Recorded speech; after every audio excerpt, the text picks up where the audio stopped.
Shirdi Sai Satcharitra, the wonderful life and teachings of Shirdi Sai Baba, chapter 27. Favour shown by giving Bhagwat and Vishnusahastra-naam, Dixit's Vitthal vision, Gita, Rahasya, Khapardes. This chapter describes how Sai Baba favoured his devotees by granting them religious books after he had touched and consecrated them for Parayan or reading regularly and certain other matters. Preliminary. When a man takes refuge at the feet of the Sadguru, he gets the merit of bowing to the Trinity, that is, Brahma, Vishnu and Mahesh, and also Parabrahma. Victory be unto Shirdi Sai, the wish-fulfilling tree and the ocean of knowledge who gives us self-realization. O Sai, create in us reverence for your stories. Let the readers and audience devour them with the same relish with which the chatak bird drinks the water from the clouds and becomes happy. While listening to your stories, let them and their families get all the true and pious emotions, namely, let their bodies perspire, let their eyes be full of tears, let their breath be steady, let their minds be composed, let their hair stand on end, let them cry, sob and quiver, let their hostilities vanish. When these things happen, that is a sign of the grace of the Guru dawning upon them. When these emotions grow in you, the Guru is most pleased and will certainly lead you on the path of self-realization. The best way, therefore, to get free from the shackles of Maya is a complete and wholehearted surrender to Baba. The Vedas cannot take you across the ocean of Maya. It is only the Sadguru who can do so and make you see the God in all creatures. Granting consecrated book. The various methods of imparting instructions followed by Baba have already been noticed in the previous chapters. In this, we shall deal with one aspect of it. It was the habit of some devotees to take to Baba some religious books of which they wanted to make a special study and to receive the same back from him after they were touched and consecrated by him. While reading such books daily, they felt that Baba was with them. Once Kaka Mahajani came to Shirdi with a copy of Eknathi Bhagwat. Shama took this book to read in the masjid.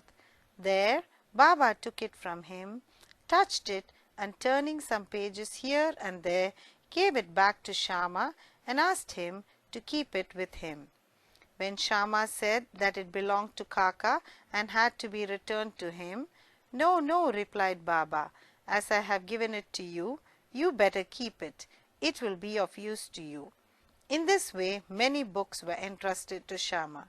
Kaka Mahajani, after a few days, came again with another copy of the same Bhagwat and gave it in Baba's hand. Then Baba gave it back as prasad and asked him to preserve it well and assured him that it would stand him in good stead. Kaka accepted it with reverence. Shama and Vishnusahastra-naam. Shama was a very intimate devotee of Baba, and Baba wanted to favour him in a particular way by giving him a copy of Vishnusahastra-naam as prasad. This was done in the following way. Once a Ramadasi or follower of Saint Ramadas came to Shirdi and stayed there for some time. The routine he followed daily was as follows.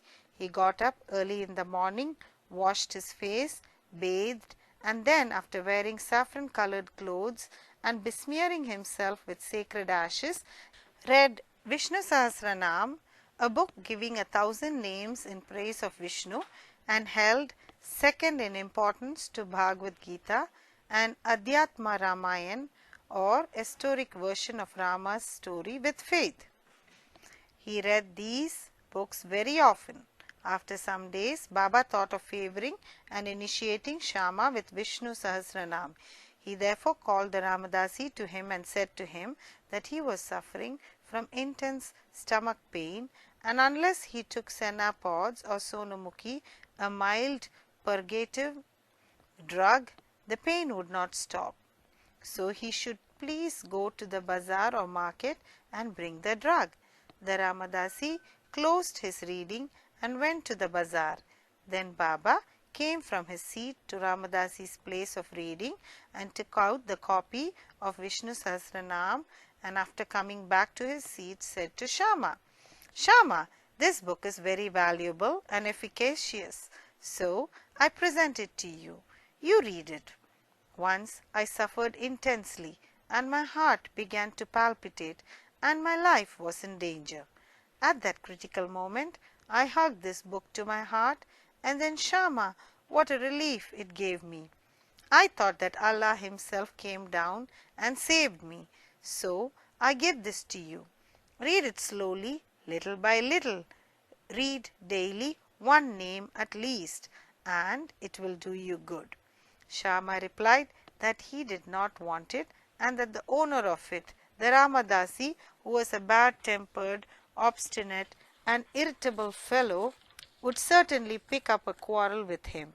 Besides being a rustic himself, he could not read distinctly the Sanskrit or Devanagari script text of the book. Shama thought that Baba wanted to set him up against the Ramadasi by this act of his, but he had no idea what Baba felt for him. Baba must have thought to tie this necklace of Vishnusahastra-naam round the neck of Shama, as he was an intimate devotee though a rustic, and thus save him from the miseries of the worldly existence. The efficacy of God's name is well known. It saves us from all sins and bad tendencies, frees us from the cycle of births and deaths. There is no easier sadhana than this. It is the best purifier of our mind. It requires no paraphernalia and no restrictions. It is so easy and so effective. This sadhana Baba wanted Shama to practice, though he did not crave for it. So Baba forced this on him. It is also reported that long ago Eknath Maharaj similarly forced this Vishnusahastra-naam on a poor Brahmin neighbor and thus saved him. The reading and study of this Vishnusahastra-naam is a broad open way of purifying the mind, and hence Baba thrust this on his devotee Shama. The Ramadasi returned soon with the Senapods. Anna Chinchanikar, who was then present and wanted to play the part of Narad, or the celestial Rishi, who was well known for setting up confrontations between gods and demons and vice versa, informed him of what had happened. The Ramadasi at once flared up. He came down at once on Shama with full fury. He said that it was Shama who set Baba to send him away under the pretext of stomachache for bringing the medicine, and thus took away the book. He began to scold and abuse Shama and remarked that if the book was not returned, he would dash his head. Shama calmly remonstrated with him, but in vain. Then Baba spoke kindly to him as follows. "O Ramadasi, what is the matter with you? Why are you so turbulent? Is not Shama our boy? Why do you scold him unnecessarily? How is it that you are so quarrelsome? Can you not speak soft and tender words? You read these sacred books daily and still your mind is agitated and your passions uncontrolled. What sort of a Ramadasi are you? You ought to be indifferent to all things. Is it not strange that you should possess this book so strongly? A true Ramadasi should have no mamata or attachment, but have samata or equality towards all. You are now quarrelling with Shama for a mere book. Go take your seat. Books can be had in plenty with money, but not men. Think well and be considerate. What worth is your book?" Shama had no concern with it. I took it up myself and gave it to him. You know it by heart. I thought Shama might read it and benefit thereby, and so I gave it to him. How sweet were these words of Baba, soft, tender, and nectar-like. Their effect was wonderful. The Ramadasi calmed down and said to Shama that he would take Panchratni Gita in return. Shama was much pleased and said, "Why one? I shall give 10 copies in return." So the matter was ultimately settled. The question for consideration is, why should the Ramadasi press for Panchratni Gita, a book for which he never cared to know? And why should he, who daily read religious books in the masjid in front of Baba, quarrel with Shama before him? We do not know how to apportion the blame and whom to blame. We only say that had this incident not happened, the importance of the subject, the efficacy of God's name, and the significance of Vishnusahastra-naam would not have been brought home to Shama. So, we see that Baba's method of teaching and initiating was unique. In this case, Shama did gradually study the book and mastered its contents to such an extent that he was able to explain it to Professor G. G. Narke, M.A. of the College of Engineering, Pune, the son-in-law of Shriman Bhuti and a devotee of Baba. Vitthal vision. One day, while Kaka Sahib Dixit was in meditation after his morning bath in his vada at Shirdi, he saw a vision of Vitthal. When he went to see Baba afterwards, Baba asked him, "Did Vitthal Patil come? Did you not see him? He is very elusive. Hold him fast, otherwise he will give you the slip and run away." Then at noon, a certain hawker came there with 20 or 25 pictures of Vitthal of Pandharpur for sale. Mr. Dixit was surprised to see that the form of Vitthal he saw in his meditation exactly tallied with that in the picture, and he was also reminded of Baba's words. He therefore bought one picture most willingly and kept it in his shrine for worship. Gita Rahasya. Baba always loved those who studied Brahma Vidya or metaphysics and encouraged them. To give an instance, once Bapu Sahib Jog received a post parcel.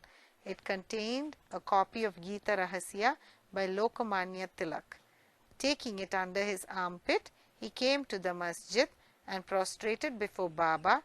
When the parcel fell at Baba's feet, Baba inquired what it was. It was opened then and there, and the book was placed in Baba's hand.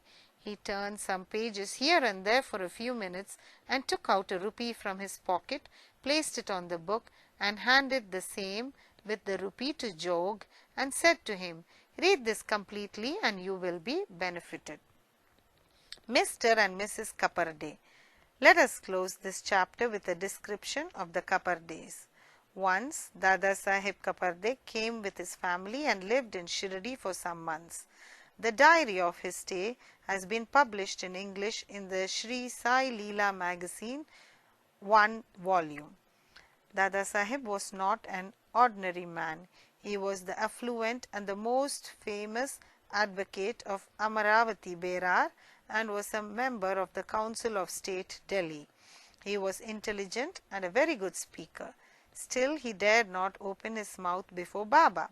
Most devotees spoke and argued with Baba off and on, but only three, namely Khapardes, Nolkar and Bhuti, kept always silent. They were meek, modest, humble and good-natured. Dada Sahib, who was able to expound Panchadashi or the well-known Sanskrit treatise on the Advait philosophy by the famous Vidyaranya, to others, uttered no word when he came to the masjid before Baba. A man, however learned he may be, even in Vedas, fades away before one who has realized Brahma and becomes one with it. Learning cannot stand before self-realization. Dada Sahib stayed for 4 months, but Mrs. Khapardes stayed for 7. Both were highly pleased with their Shirdi stay. Mrs. Khapardes was faithful and devout and loved Baba deeply. Every noon she brought Naivedya herself to the masjid, and after it was accepted by Baba, she used to return and take her meals. On seeing her steady and firm devotion, Baba wanted to exhibit it to others. One noon, she brought a dish containing sanza or wheat pudding, purees, rice, soup and kheer or sweet rice and other sundry dishes to the masjid. Baba, who usually waited for hours, got up at once, went up to his seat and removing the cover from the dish, began to partake of the things zealously. Shama then asked him, "Why this partiality? At times you throw away dishes of others and do not care to look at them. But this appeals to you earnestly. Why is the dish brought by this lady so sweet? This intrigues us. Baba then explained, this food is really extraordinary. In former birth, this lady was a merchant's fat cow yielding much milk. Then she disappeared and took birth in a gardener's family, then in a Kshatriya family, and married a merchant. Then she was born in a Brahmin family. I saw her after a very long time. Let me take some sweet morsels of love from her dish. After saying this, Baba did full justice to her dish, washed his mouth and hands, belched out as he was fully satisfied and resumed his seat. Then she bowed down and began to shampoo Baba's legs, and he began to talk with her and knead her arms which were shampooing his legs. On seeing this reciprocal service, Shama began to joke and said, it is going on well. It is a wonderful sight to see God and his bhaktas serving each other. After being pleased with her sincere service, Baba asked her in low and fascinating tone to chant Raja Ram, Raja Ram, then and always, and said, if you do this, your life's object will be achieved. Your mind will attain peace and you will be immensely benefited. To persons unfamiliar with spiritual matters, this might appear as a polite gesture, but really it was not so. It was a case of what is technically called Shaktipat, that is, transference of power from the Guru to the disciple. How effective were Baba's words! In an instant, they pierced her heart and remained there. This case illustrates the nature of the relations that should subsist between the Guru and the disciple. Both should love and serve each other as one. There is no distinction nor any difference between them. Both are one, and one cannot live without the other. The disciple, placing his head at the Guru's feet, is a gross or outward vision. Really and internally, they are both one and the same. Those who see any difference between them are yet unripe and not perfect. Bow to Sri Sai. Peace be to all.